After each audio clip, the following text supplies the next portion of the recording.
مسیح یسوع کے زندہ جلال بابرکت نام اسلام، ہم خدا کا شکر کرتے ہیں کہ ہم نے پرانے عہد نامے کو سیکھنے کے عمل کو جو ہے شروع کیا ہوا ہے۔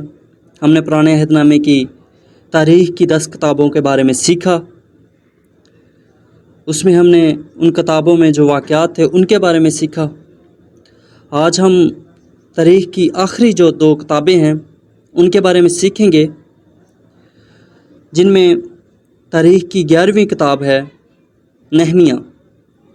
آج ہم خدا کے کلام میں سے نہمیہ کے بارے میں سیکھیں گے۔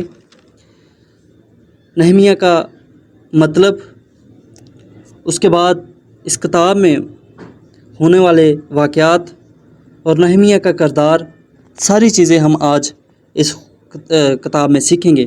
نہمیہ کا مطلب ہے جسے خدا نے تسلی دی ہو، جسے خدا کی طرف سے سکون اور اطمینان ملا ہو، جسے خدا کی طرف سے تسلی ملی ہو۔ تو نہمیہ کی کتاب کو 4 حصوں میں تقسیم کیا گیا ہے۔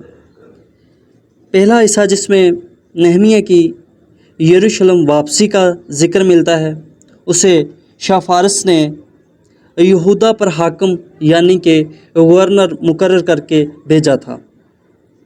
دوسرے حصے میں ہمیں یروشلم کی فصیلوں کی تعمیر نو کے بارے میں ذکر ملتا ہے، اور تیسرا حصہ عزرا خدا کی شریعت سنجیدگی سے پڑھ کر سناتا ہے اور لوگ اپنے گناہوں کا اقرار کرتے ہیں اور توبہ کرتے ہیں۔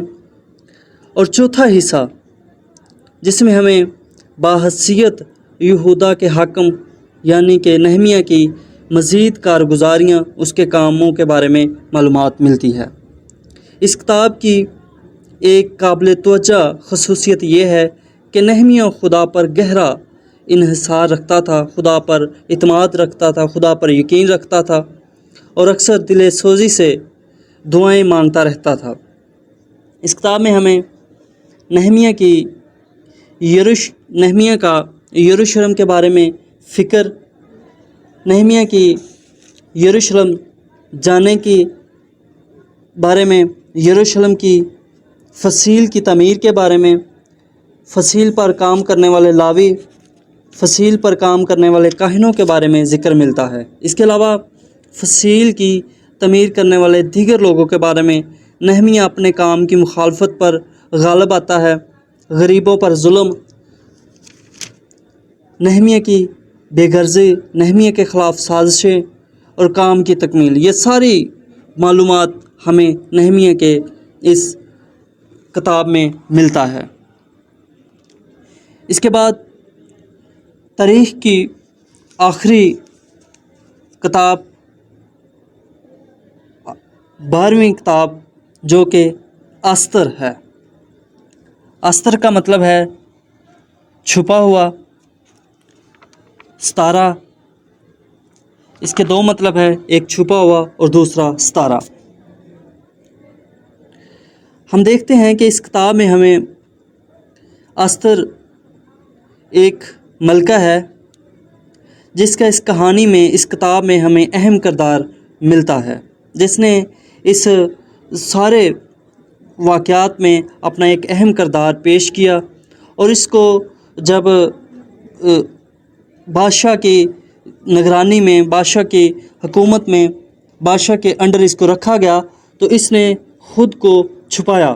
اس نے کیوں چھپایا؟ کیونکہ اس کے چچا مرتگی نے اس کو منع کیا تھا کہ تو اپنے آپ کو، خود کو ظاہر نہ کرنا، بلکہ تو انتظار کرنا صحیح وقت کے لیے کہ جب تو خود کو ظاہر کرے تو تیرے لوگوں کے لیے اور خدا کی طرف سے تیری مدد ہو۔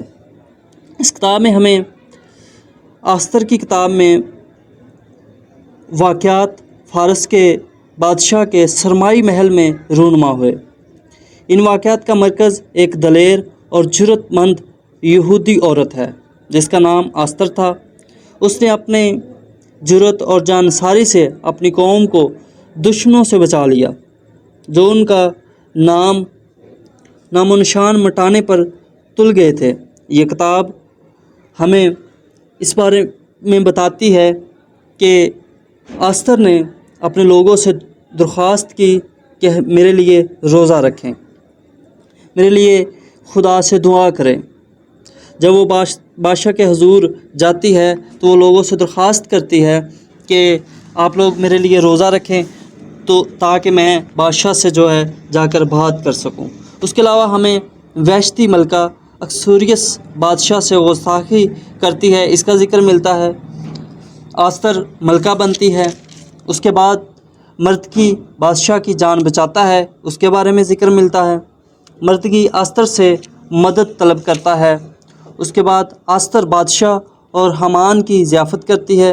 حامان مرتکی کو قتل کرنے کی سازش کرتا ہے، بادشاہ مرتکی کو سرفراز کرتا ہے، حامان کو سزائے موت دی جاتی ہے۔ ان ساری چیزوں کے علاوہ ہمیں اس میں یہودیوں سے کہا جاتا ہے کہ دشمنوں پر جوابی حملہ کریں۔ یہودی اپنے دشمنوں کو نابود کرتے ہیں۔ خدا کے فضل سے یہ ساری چیزیں ہمیں اس کتاب سے ملتی ہے۔